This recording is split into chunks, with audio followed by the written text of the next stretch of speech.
Welcome to another Unwinding with Fiber and Fabric and Tour de Fleece 2023.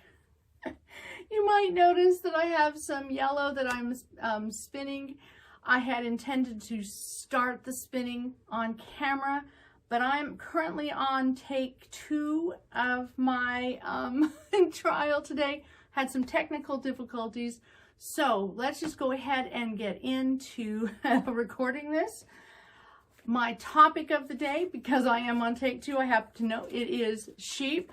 It is the discussion of the animals that we get our fiber from, and sheep we have. So I have that. I have my my fiber that I'm spinning today is a yellow blend of alpaca, CVM wool, and silk.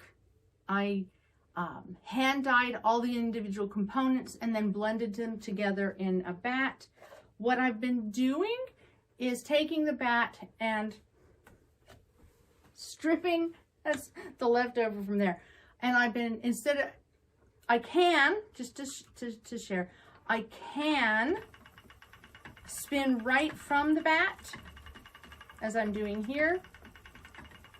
But my preference, so yes, just spinning, and I have the second camera, but they can actually see it. I'm just spinning from the Batt in my lap. I can do that very easily, but I can also, and my preference is to split a section off the Batt, just like that, and then spin from a smaller section. Part of the reason that I do that, especially when I am working with something that is blended like this, even though I've tried to blend it together quite well, there are sections that are not as blended, and when I take a smaller section, it's easier for me to make sure to manually incorporate all of the different sections a little bit more evenly. You may also notice I have a different bowl sitting here. This is one that my husband just finished making. It has some texture and rusticness of it that makes it perfect to be a fiber bowl. It is not, structurally, it probably shouldn't be holding a ton of fullness and weight because it does have some different cracks and rusticness, but it's perfect to hold my fiber. I have more fiber over here, but before we get into any more spinning, I wanted to share with you my yarns from the last spin. Now, if you watched my last video about making polka dots, you will see I did manage to get red polka dots on white. And if you've been following along with my other videos, and even in that video, I mentioned how I was worried there might be a pink tone. Well, I've mentioned in other videos that if you don't want your white fiber to absorb, or any of your fiber to absorb the color, if the other colors bleed, you might want to go with acrylic because it won't take on any of the tint. Because when I went to set this yarn, I forgot that the red was going to most likely bleed. And yes, it did bleed, especially since I used the silk noils, which I know had way more dye in it than necessary because of how I was dyeing with. I had some interesting dyeing experience. so my red and white is now pink and red polka dots. So yes, I had to share that with you. But as far as my sample yarns go, they're fun. It's just, yeah, they bled, but the Coriadel did poof up. I'm glad I switched up techniques. It did poof up, but it would not have created the effect I was going for until I went to the noils. So pink. My white jersey with red spots on it is pink. I wanted to share that with you before I got into spinning more of the yellow and talking about today's topic. Oh my goodness. See? You just have to roll with it. But if I wanted to do this again, and I really wanted to make sure that it was white, first, I would make sure that the fiber that I was using didn't have the excess dye. And yes, I know that those silk noils had excess dye. It was just everything about the dyeing process had issues. But, but I could have, if I really wanted to do the white with the red polka dots, I could very easily pull out some acrylic fiber, and I could do the same technique, and the white would stay crystal clear white. So it is doable. It is doable with less risk than I did. If I do that again, and I very well may do this technique again, I will not use silk noils to blend in to make the spots. I will use silk sliver, which yes is spelled sliver, but is pronounced sliver in this case when it's in talking about the slivers of silk are called slivers. The things that, you know, our terminology is strange in this in the spinning world. So if I do it again, I would use that, I think, or use tufts of different wools. In short, I would use something with a little more staple length than neps, which have no staple length. But I think it would be a fun thing to revisit. I think having, you know, incorporating in the fibers as I did could be a lot of fun. And I did manage to find a nice rhythm with my chain ply. I have a cat over there making some sort of strange noise. I did manage to find a nice rhythm. So even though on camera it was very frustrating looking, and I totally commend anyone who made it through that video. It was a lot of fun, and it did get easier. It became much easier as I went along, and I enjoyed it, and it was fun. Even the turning pink. My husband was really funny. He saw the he saw the hanks of yarn drying outside in the sun. And I was telling him about it. He says, "Oh, you mean, so that's that pink stuff that I see out there?" Yeah, the pink stuff. So, as far as the fiber goes that I'm spinning right now, it is so fine. The alpaca in this case, as opposed to the other alpaca I've been spinning off camera and have shared the skein with you.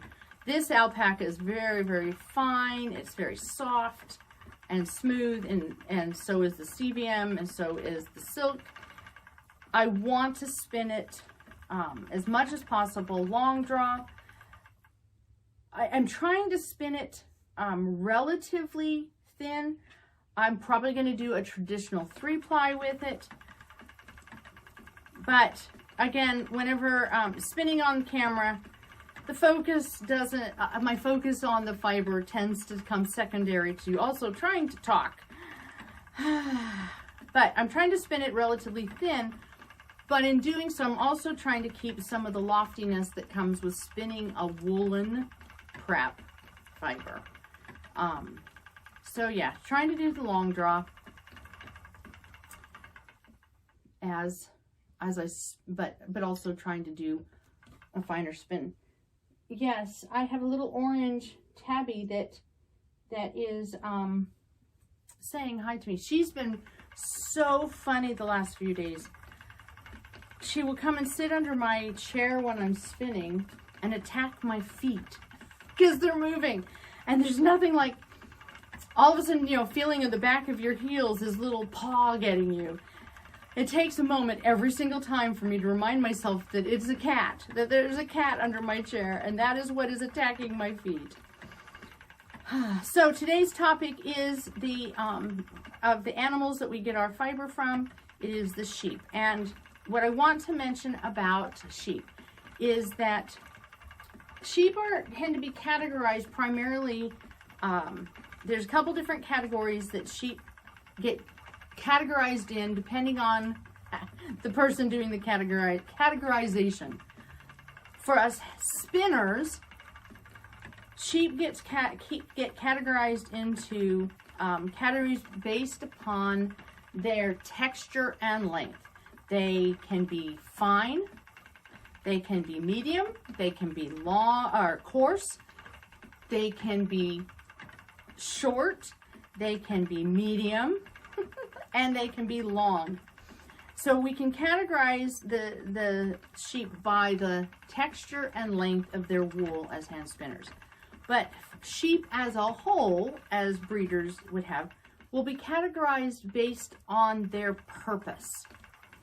So we have milk sheep, we have fiber sheep, and we have meat sheep. Keeping in mind that all sheep can end up being considered meat sheep, depending on the situation. Some breeders, both today and historically, have tried to blend the best characteristics of the different breeds of sheep in order to get what we call a dual purpose animal. So maybe they're trying to have a good meat producer that also has wool that can be used either individually or commercially for commercial production.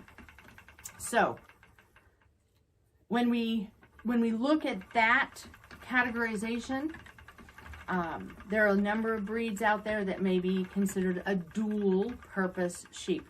I believe the one that most of us are familiar with are the merino. Their wool is of value to us, but they're also a larger sheep in a sense, and they can be bred for meat if necessary. But they are not typically, when you think of some of the, I watch a number of the British shows, you know, going to different markets and their fairs and their competitions, and you can definitely tell a meat sheep. They are muscly. They are they look like they're ready for a brawl. But that is not to say that their fleece can't be spun. And more because there are a greater number of hand spinners that are curious to try different wools, we're getting access to wool from some of these breeds that have been more focused on other purposes besides spinning wool. So on that topic, before I go any further, when it comes to spinning wool, as I've said before in other videos, if you want to spin it, spin it. If you want to take the time to process it from a raw fleece. Any wool really can be spun if you want to take the time and effort. Think of what the purpose is that you want to use your finished yarn. Think of how you might want to use it. Think of the different ways. Think outside the box. There is a wonderful book I have on my bookshelf back here. I'll show a picture. It's called the Fleece and Fiber Sourcebook. It is, I think it is just an extraordinarily wonderful resource to have, because there's information on so many of the breeds that you can take a look at and see what the breed itself has a tendency to produce as far as wool goes. It will suggest sometimes what the preferred way to spin would be, how to process it, that information. And so it's really well done. And it's a great starting point. I think that my cat, you, has lost her mind. I know that was on camera. Oh, it's going to be a day. It is going to be a day. So the Fleece and Fiber Sourcebook, really highly recommend it. It's a great resource. So with that being said, just because animals are categorized by something doesn't mean that you should shy away. You should just go into spinning them. You should just go into processing them, forewarned as to what their characteristics tend to be. And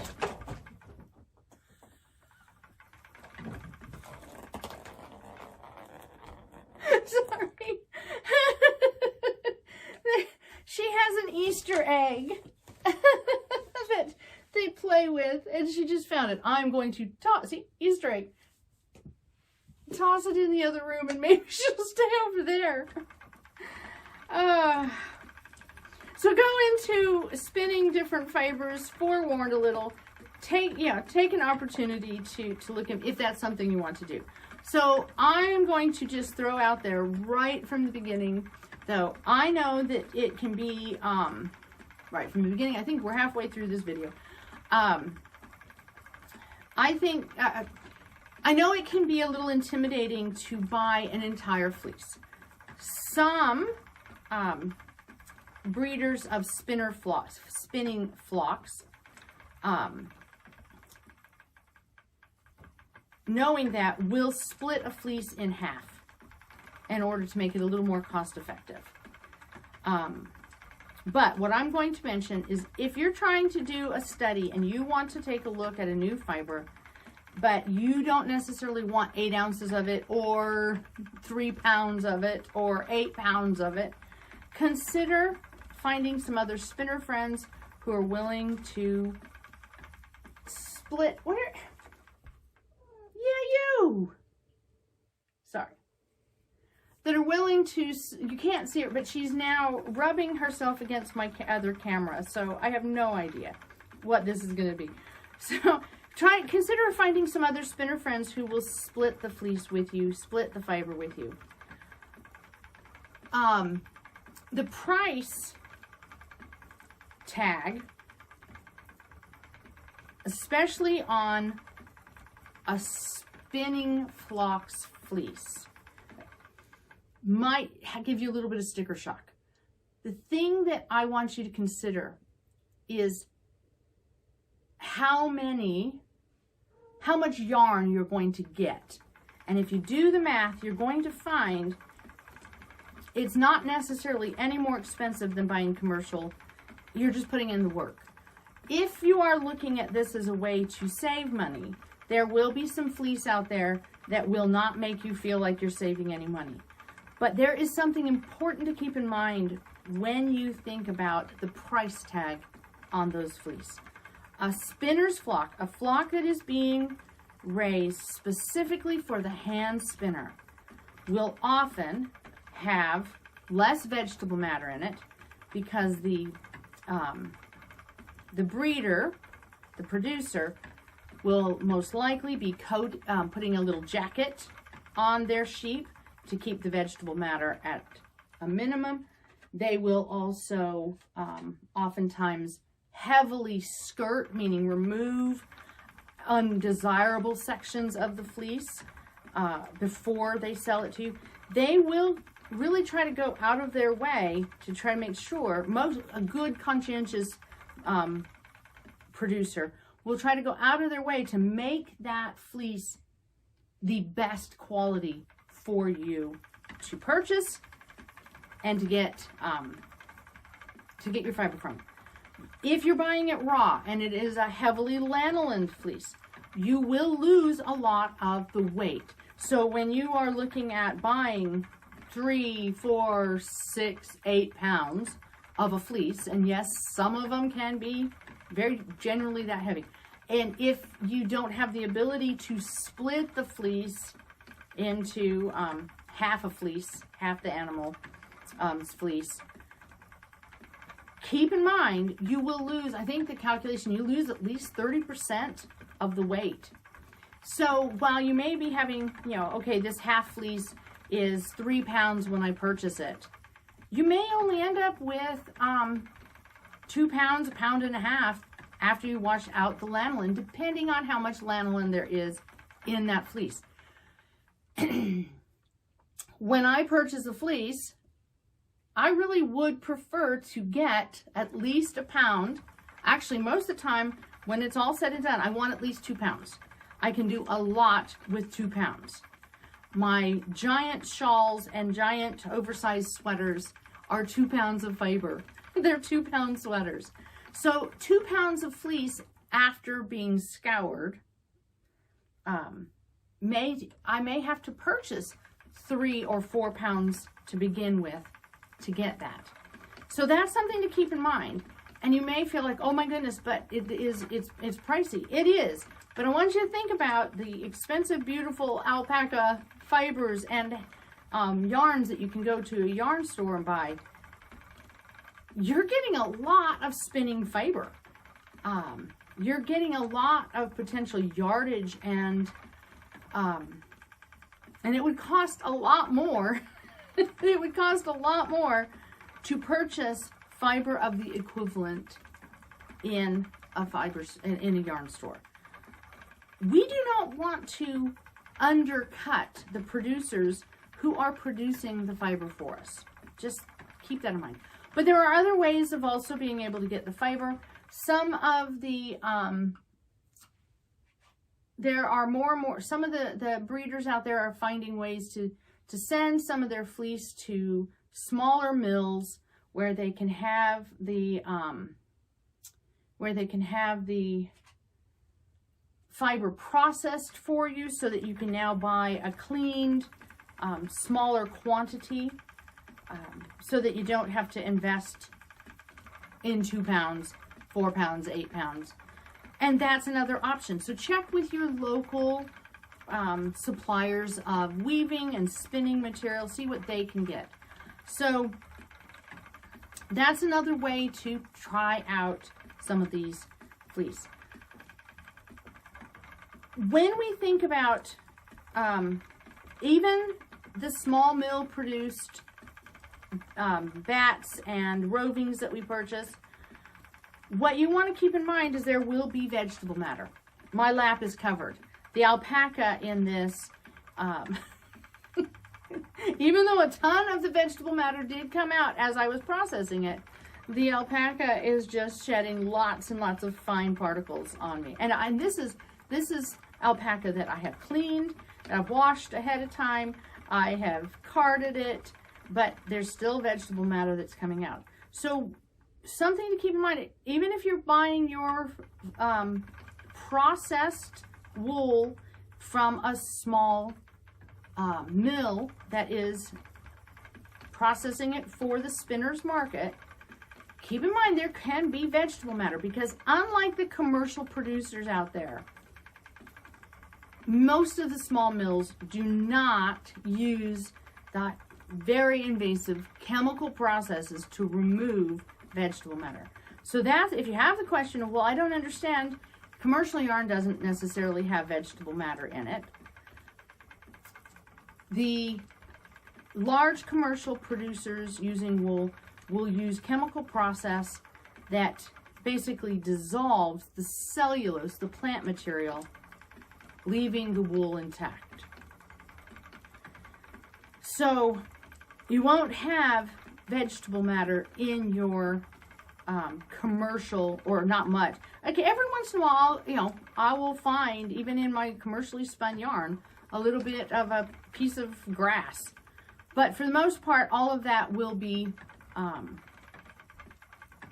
removed in a commercial processing.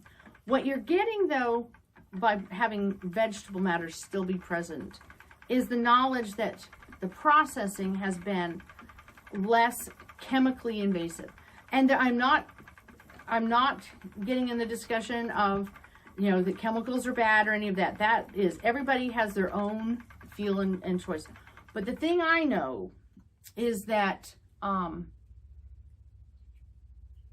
I prefer a fiber that has been minimally processed. Even if it is processed by a small mill, I want it to be minimally processed because I like the texture. I like the nature of the wool more when there's been less done to it. And especially if you're wanting to do a breed study, the closer you get to an unprocessed fiber, the more you're going to understand how that fiber really spins, what the properties of that fiber really are. If you're doing a breed study and the only fibers you're using, and sometimes this is all that we have available to us, is something that's been mill spun into roving, you're not getting the full understanding of the fiber. And that's where the Fleece and Fiber Sourcebook's really helpful, because you might be able to find at least a photo of what that fiber looked like before it became combed, carded, processed, so you can at least see it. Sometimes that's all we have available to us is the rovings, because not everyone is going to be living near where this breed of sheep, you know, tend to live on a regular basis. So just keep that in mind. It's always, I think if we're studying it, it's good to be as close to the raw material as possible so we can get a full understanding, but we have to make do. So I guess the tips, I'm going to put this aside as I've spun my yellow today, and I'm just covered with vegetable matter. I'm going to need to do a deep vacuum when all of this is done. My tips for today is, when possible, if you're trying to study, find out more about the animal. Find out more about the breed. There's nothing wrong with spinning a Heinz 57 mixture, in essence, the melting pot of wool that, you know, is just domestic breeds all mixed together and then put into a roving or a top. There's nothing wrong with that. There's also nothing wrong with sourcing it from your next door neighbor or clear across the world. For a purpose that we're trying to accomplish, this is what we do. So my first tip is learn about the sheep. Learn about what the characteristics are. Learn about why the history, why we have dual breed, dual purpose sheep, why somebody's crossbred this sheep with that sheep. It helps us understand the fiber we spin. The second tip is, if you're feeling a little bit of the sticker shock that comes with trying some of these different breeds, consider sharing the cost. In my case, I have a lot of fleece, and I love to share it with others, just for the simple fact that I don't have to spin it all. So if you buy a huge fleece and you're worried about spinning it all yourself, consider sharing it. Whether you're sharing it for getting reimbursed for your cost, or whether you're sharing it just to share the joy, that is a way to help us, maybe help you try more fleece, but mitigate some of your concerns. So I don't know if I've covered everything on my cards, because as I said, this is take 2, but I am going to call it a day, and I'm just going to, I'll put in the description today some of the, I'll try to remember, put in the description some of the books that I have on fleece, some of my resources that I like to use. But I highly recommend, when you're looking at animal fibers, do a little bit of research and find out the characteristics of the animals that you are spinning. It just makes it, I think it makes it more interesting. I think it connects us more with the process, even if all we're doing is purchasing a prepared top or roving. It's nice to be connected a little bit more to the process. So I hope this hasn't been too crazy. Cats jumping everywhere. Oh my goodness. And I hope you have a wonderful day. Happy spinning, and I will see you tomorrow.